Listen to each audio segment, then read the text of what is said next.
posted this picture about hip rotators, pelvic floor muscles, and I wanted to just elaborate on the term I call spun hips. And truly, everybody has some degree of spun hips. Look, everything balances out and everything meshes its way in. Over time, these imbalances become more and more and more salient, meaning outstanding. And what happens is they get locked into position. So when the hips are immobilized, right, they're going to affect the rest of the body, right? So it could be neck, shoulders. It's usually low back, hips. It could be knees, it could be feet, it could be all the above, some combination anyhow. What tends to happen is most people are right-handed. I am a lefty in a right-handed world. But what most people are going to do with their right hand is reach right hand to left hip. They're going to put their left foot first. The body's going to slightly spiral. Upper body's going to counter. Everything's going to fall into place and settle down. This happens throughout our lifetime. This doesn't happen overnight. Yes, if you unspin somebody and they go backwards, like the next 2 days, you really didn't unspin the entire musculature. You just unspun a portion of it because everything's a layer. So when we talk about the pelvic floor, as the hips get closer and tighter, and it's the collaborative tension adjustment of the entire pelvic floor, hips, lumbar, everything, even your thighs, shoulder, anyhow, the obliques start to shut down, and you're going to actually usually see a shutdown or an overusage. Excuse me, you can see an overusage in the left front and the right back, and then the shutdown on their oppositions or the counterparts, which is the external oblique and the internal, vice versa, right? So there's always a diagonal relationship to tension because we spiral, we rotate as we move. And then what that does is it locks the hips around the lower spine. So that could be anything from sacral issues, that could be for weakness in the lower extremities, it could be lower back pain, it could be psoas pain, it could be hip pain, it could be IT band pain. However it's showing up is some variation of what's going on here. So we can release the low back, and that can restore pelvic floor. But even with restoration, there has to be lengthening. And so, like anything's a degree, right? So if you can get some basic things out with some ART, some massage, some foam rolling, that's fantastic. But when you can't, this is going to be one of the bigger issues, because what the pelvic floor and the hip rotators, when they're full length and they're active and they're fully active, they stabilize the hips in the back.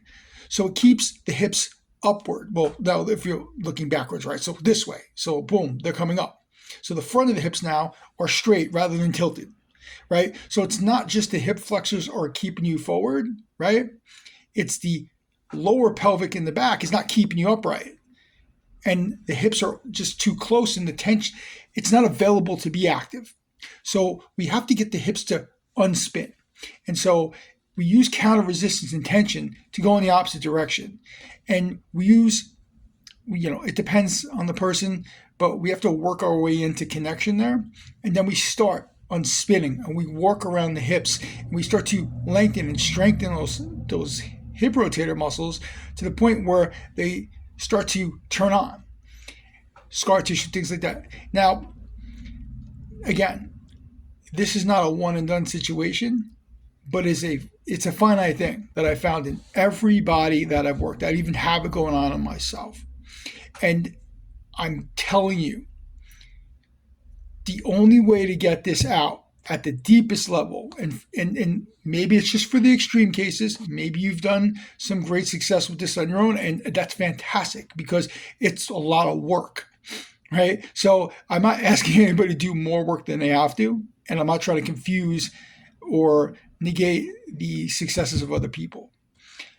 What I'm saying is that when you're not getting success, this is probably why. I could just know what's going on there. And getting the leverage around the hips and getting it to move and to mobilize in the counter direction will start to release the tension around the spine. And as that releases, they expand. Those different differences, the imbalances I pointed out in the picture, they start to balance out. And so now you have connection because you want to stretch your piriformis, right? But you can't. Piriformis is unavailable to stretch. Why? Because it's shut down. It may be tight, but it's also shut down because it's being overpowered by its counterpart. Left hip, if it's the right piriformis, high hip, obliques, right?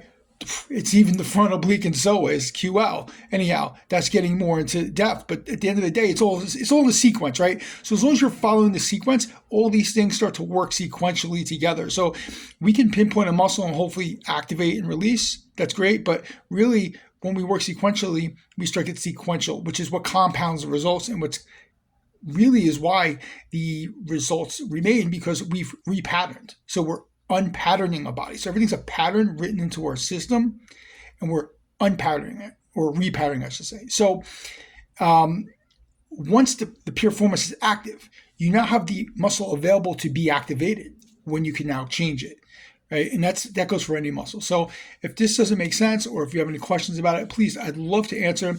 I do this 4 or 5 times a day, hours working on people. I've had great success with it, and you can as well. You just, once you understand how to do it, and you have the awareness of it, it'll be part of your repertoire.